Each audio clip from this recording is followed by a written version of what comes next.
It was the age of revolution fueled by Enlightenment ideals.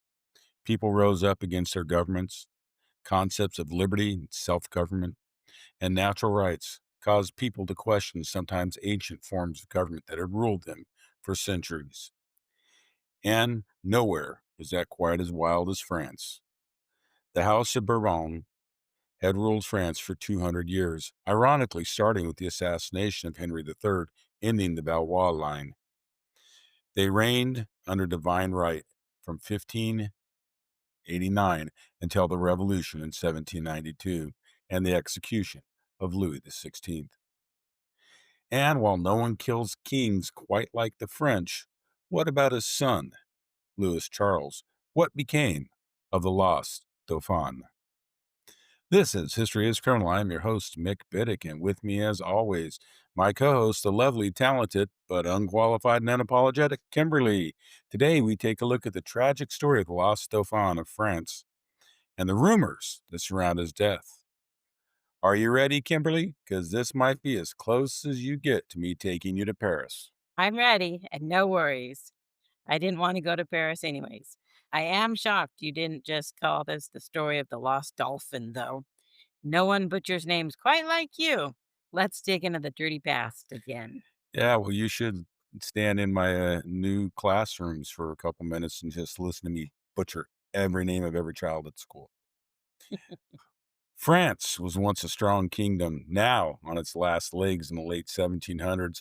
The Seven Years' War, or as we call it on this side of the ocean, French and Indian War here in the U.S., which could easily be called the First World War because it was fought on a global scale across Europe, North America, the Caribbean, West Africa, India, and the Philippines, cost France dearly. The losses of nearly all of her North American colonies, holdings in West Africa and the Caribbean, teamed with the loss of influence in Asia, cost the empire raw goods and foreign markets. The French treasury, which was already on shaky ground, now took a huge new debt to not only pay for the war, but the needed military rebuilding, just as the country lost all of its colonial revenue streams. In addition, a lopsided loss to their historic rivals, the English, was humiliating to the French. This embarrassing defeat caused the ruling powers in France to long for revenge on the British, helping to fuel their involvement in the American Revolution. While the American Revolution did give France their revenge victory, it did little else for the French. France dropped billions on the American Revolution, money they didn't have. This worsened an already bad financial situation in France. And because Mother Nature just loves to kick a country when they're down, France had a major agrarian crisis from 1787 to 1789. Crop failures, primarily wheat, which made up 50 to 80% of the average French diet, caused food shortages and hyperinflation.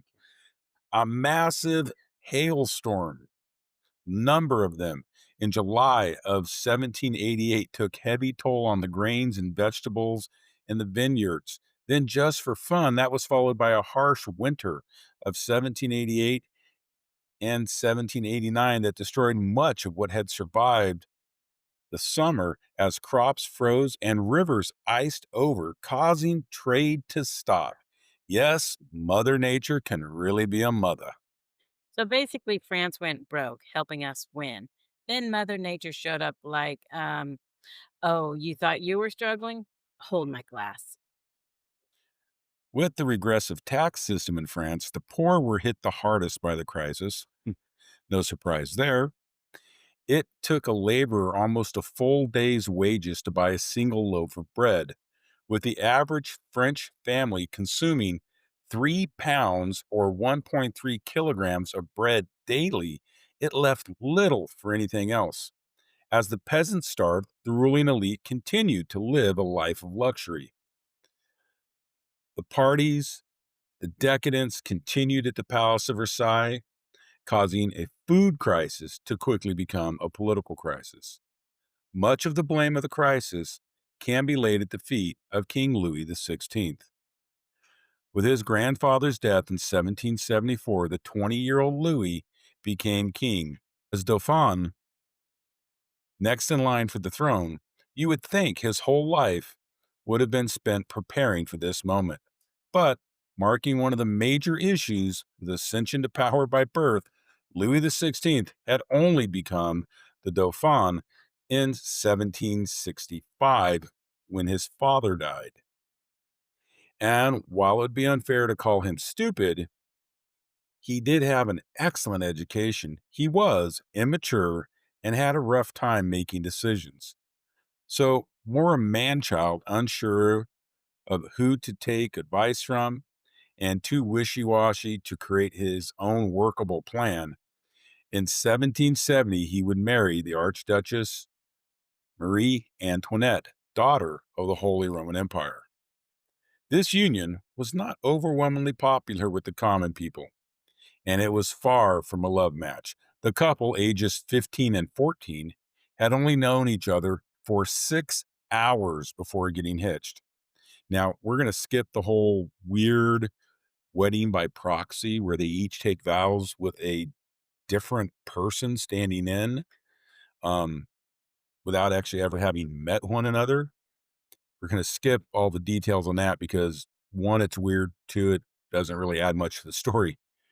Reportedly, there was very little spark between the couple, with some sources claiming that Marie was especially not fond of Louis. It is possible that she was a little brighter than her husband. She apparently also found him to be, quote, boorish and immature. Now, remember, he was 15 and she was 14, but they say girls mature faster. It is known that the marriage was not consummated on the first night. Again, we won't go into detail to how they exactly know that, but let's just say there were multiple witnesses. This news actually went public, damaging the couple standing with the masses. It would take 7 years for the couple to produce their first heir. Now, whether or not the marriage was consummated during those 7 years, who knows? While the marriage would produce 4 children, only two would live beyond early childhood. During that time, the kingdom would descend into a crisis that would just get worse with each passing year. Wow, Mick, that was a lot of information. But basically, France was being run by a 20-year-old man child who couldn't make a decision, married a teenager he had met for like 5 minutes, and then told the world the bedroom drama. This sounds less like history and more like middle school dance gone terribly wrong. Well, they weren't much older than middle school. It was during this crisis that the story of Marie Antoinette reportedly saying, let them eat cake, is set. The reality is, there is actually no evidence the queen ever made this statement. There is evidence to the contrary, that she had bread passed out to the peasants outside the gates of Versailles. But the story that, when told the peasants had no bread to eat, she responded coldly, then let them eat cake, was most likely started by political enemies. The fact that it was believed enough to actually make it into some history books, even to this day, just goes to show how truly despised the royal family was, especially the Austrian born queen. Unable to find a solution to the crisis, Louis called together the Estates General, the representatives of the three estates or class structures in France. They had not been called together in 175 years. The church, represented by the first estate, the nobility by the second, and the common men by the third. They were, in theory, equal. The reality was that the leaders of the first estate, what would be known as the upper clergy, bishops, and so on, were also members of the second estate, the nobility, and were able to control any vote that took place in the Estates General, as each estate was given an equal vote in the assembly, meaning each estate got one vote. With the third estate representing about 98% of the population, they demanded more power. So they broke off separately, basically marking the start of the French Revolution.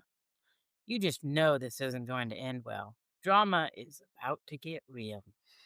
Yeah, a quick side note, there are some very if you are into history, there's some interesting things, like this is the time of the what's known as the Tennis Court Rebellion, where the peasants go off and write their own constitution on a tennis court in Paris, and, they sign it and all this stuff, and there's a lot of back and forth, but that's like a whole semester in a upper division history class we're gonna skip.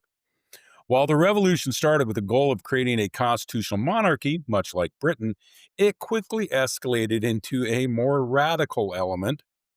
Eventually, the leaders of the revolution would turn on each other, and in a wonderful bloody fashion, but that's a story for another day, things got really, really bloody.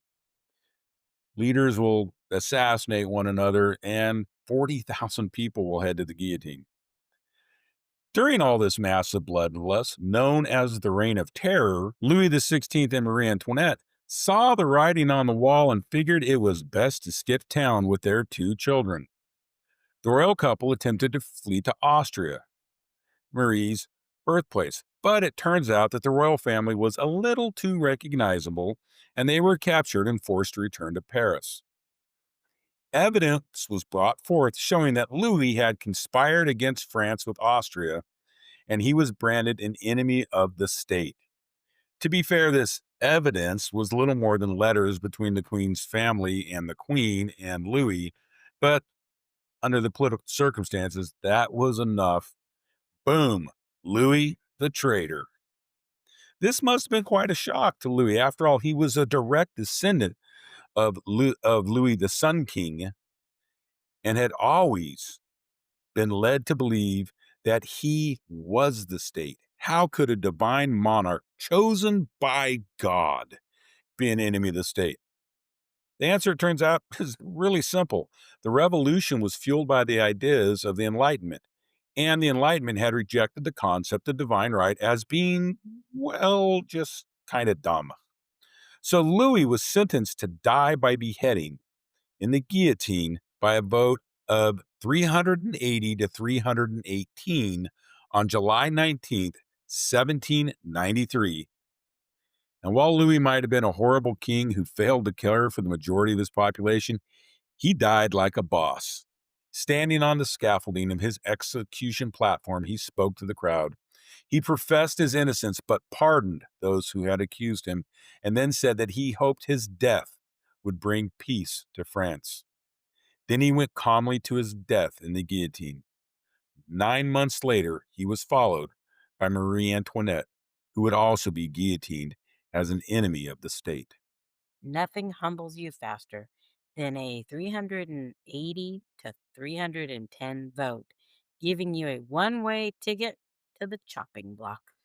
A revolution's going really well when part of it's called the Reign of Terror, and they literally invent a machine to execute people more efficiently and, quote, humanely. But what about their children, especially the Dauphin? Louis XVI and Marie Antoinette had four children, as we said before. Their first child, Marie Therese, would be the only royal child to live into adulthood.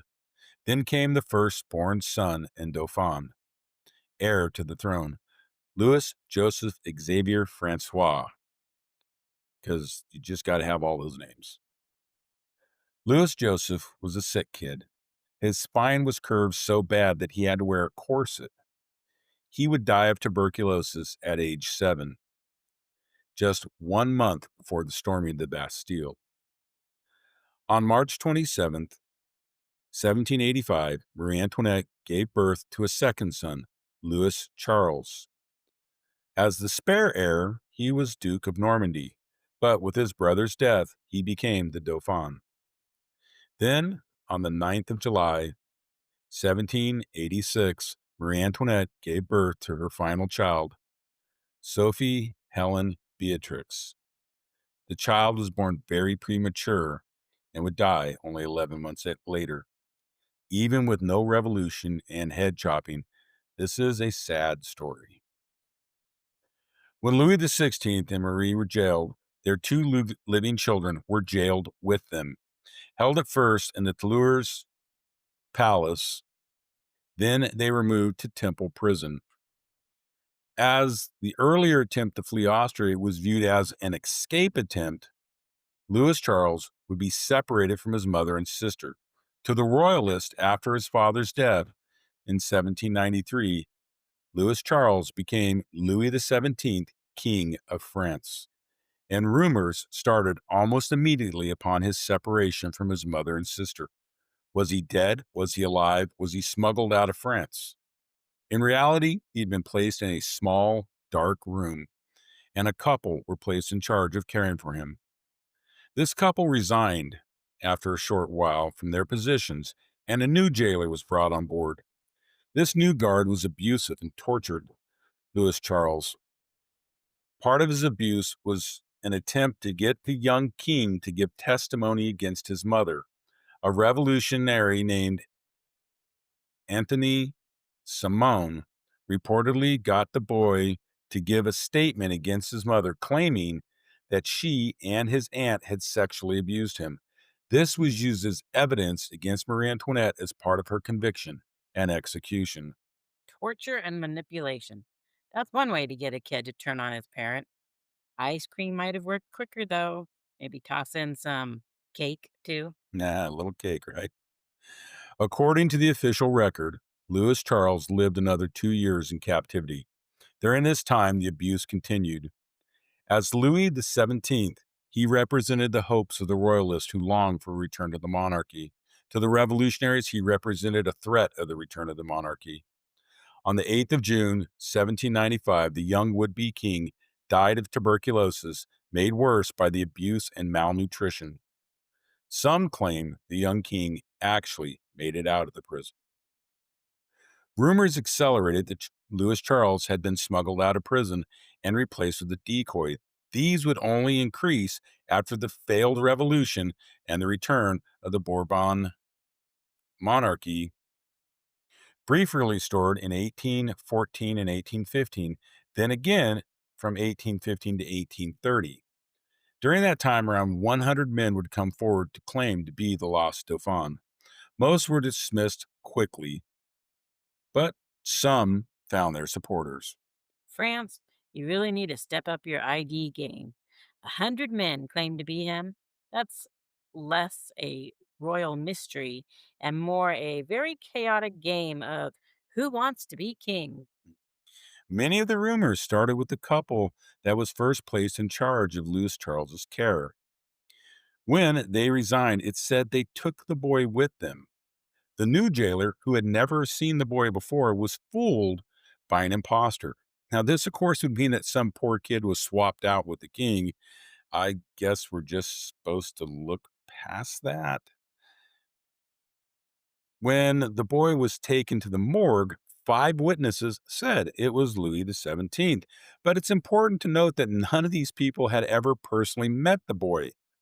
His sister, Marie Therese, was never brought in to give a positive ID of the body. He was then quickly buried the next day before anyone who had actually known him personally ever saw the body. It was well known at the time that the royalists were attempting to free the young boy king, and many assumed they had succeeded. There was even a confession on the part of the woman who was first in charge of caring for Louis Charles that she and her husband had taken the boy from the Temple prison. Some claimed that John James Audubon. Now, if that name sounds really familiar, this is the famed naturalist who formed the Audubon Society. They claimed he was the lost Dauphin. They pointed out to his resemblance to the paintings of the young Dauphin and the fact that the ages matched up. But it's important to note here, Audubon never made this claim himself, and he was actually raised on the island of Santo Domingo. Now, while his mother's identity is somewhat hazy and obscured, his life growing up on the island is fairly well documented. So he himself and no one of any real importance really took that claim very far. Then some point to Azealer Williams. According to this story, Azealer was in the home of Francis Benton when he saw a painting of Anton Simon. On seeing the painting, Azealer started to convulse. This caused Vinton to come to the conclusion that Iseler was Louis Charles, who had been abused at the hands of Simones, despite the fact that Iseler had Native American ancestry and couldn't answer any questions about Louis Charles' life at court. Vinton held firm to the belief that Iseler was, in fact, Louis Charles, but very few others brought into this claim. Some people will literally take any excuse to declare themselves royalty. Convulsions at a painting. Yep, must be the prince. Makes perfect sense in the 1800s apparently. But it would be a German clockmaker that would have the most support for his claim as the Lost Dauphin. Karl Wilhelm Nador was able to produce evidence, including eyewitnesses, to support his claim that he was Louis XVII. Karl first shows up in the historical record in 1810 in Berlin. He worked as a clock and watchmaker, but also seems to have a little more nefarious side. He had started claiming that he was a lost Dauphin as early as 1812, even writing to Marie Therese, Louis XVI and Marie Antoinette's only surviving child, now married to her cousin, and the Dauphina to a newly restored French monarchy. The letter said, quote, "I am alive, your real brother. Ask me to prove it," unquote. He told the story of how he had been switched with a deaf mute in prison and hidden away. He even claimed that he had been held in secret by the forces of Napoleon Bonaparte to help explain why he was now only coming forward in 1812. Now, with the restoration of the French monarchy in 1814, after the defeat of Napoleon, and then again in 1815 after Napoleon's failed comeback tour, Louis XVII, aka our friend Karl, would be the rightful king of France. Maybe it was for that reason, and maybe a bunch of other people were claiming to be the dead Dauphin, that his sister completely ignored Karl's letter. After all, her cousin husband was currently in line to be the next king. But others were willing to believe Karl.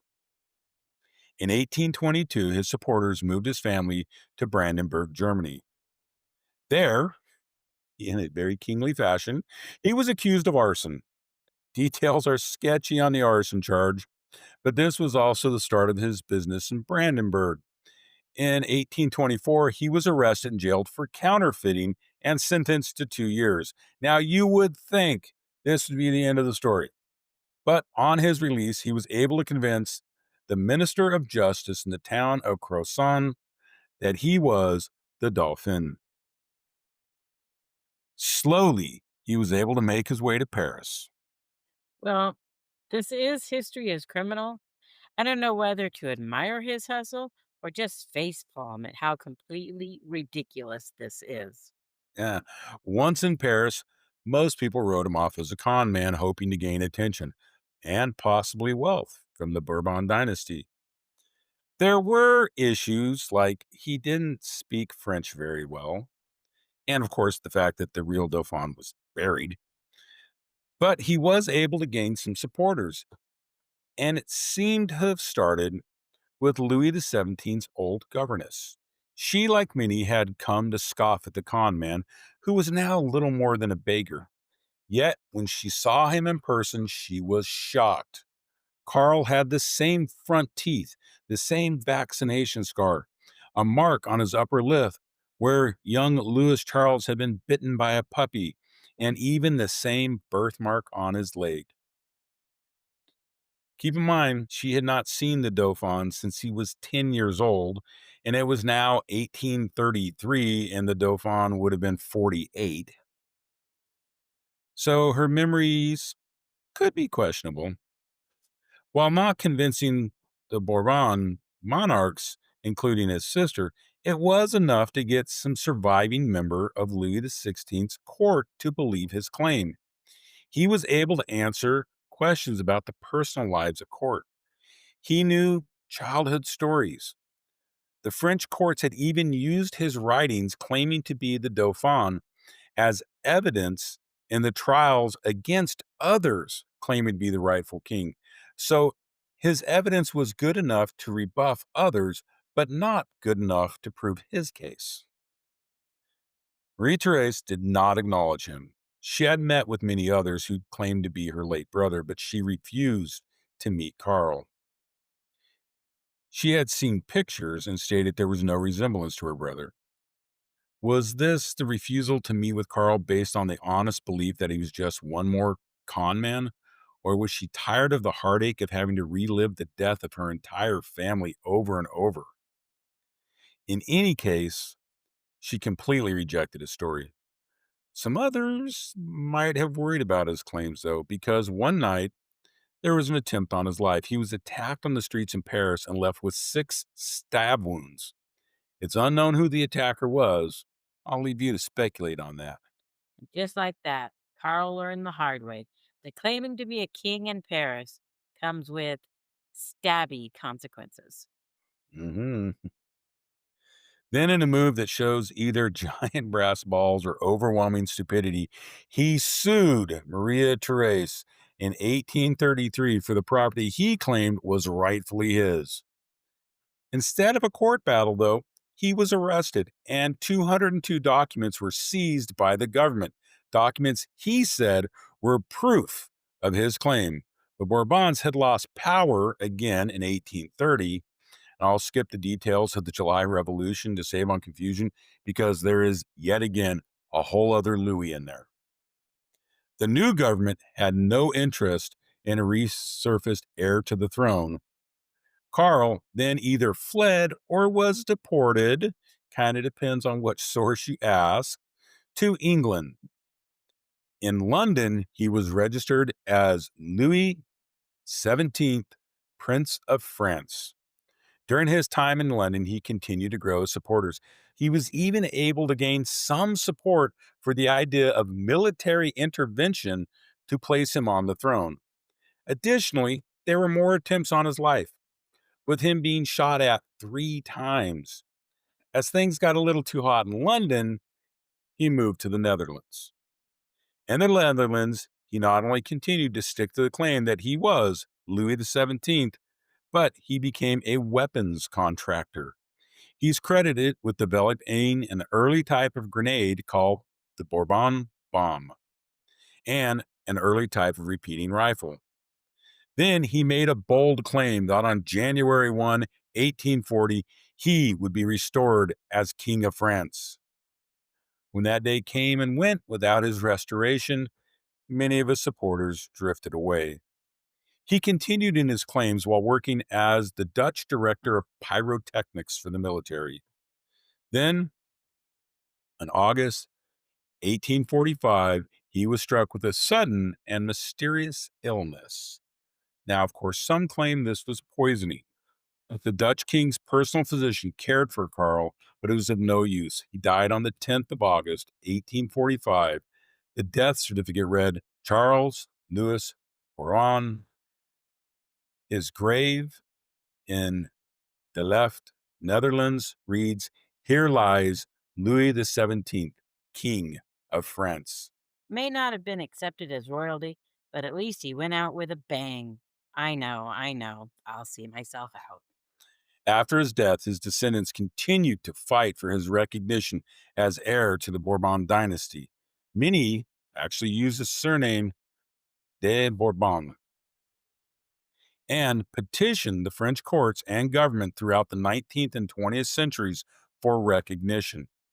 Time magazine reported in 1950 that a group of de, de Bourbon supporters called Cervantists exhumed Karl's remains, hoping that this would somehow prove their claim. The article from 1950 even states that the bones, quote, may or may not be those to the heir of France, unquote. There was even hope At the opening of a secret will by Marie Therese in 1951, we give the long waited for proof of Karl's true identity as Dauphin. But Marie Therese made no mention of a surviving brother in her will. Fast forward to the year 2000. In 1795, when Louis XVII died in prison, a doctor smuggled the boy's heart out. The doctor had hoped to one day return the heart to the royal family.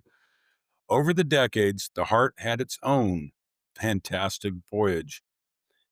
At one point, it was stolen by a medical student. Then, on that student's death, his widow returned the heart to the doctor's family. The heart then passed through the hands of numerous descendants of the royal families all across Europe.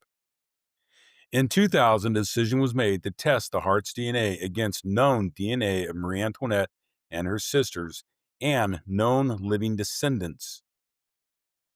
Tests were also conducted using DNA from the remains believed to be those of Karl Wilhelm Nordorf. The results showed that the heart was related to Marie Antoinette and likely that of Louis XVII. The remains of Karl proved to be highly unlikely to have belonged to a child of Marie Antoinette's. Despite this overwhelming scientific evidence, some descendants of Karl still claimed he was the rightful heir and that the remains tested were not those of Karl. Proof is in the heart, literally. And Carl's fan club is still whining. Science 1, Carl fan club 0.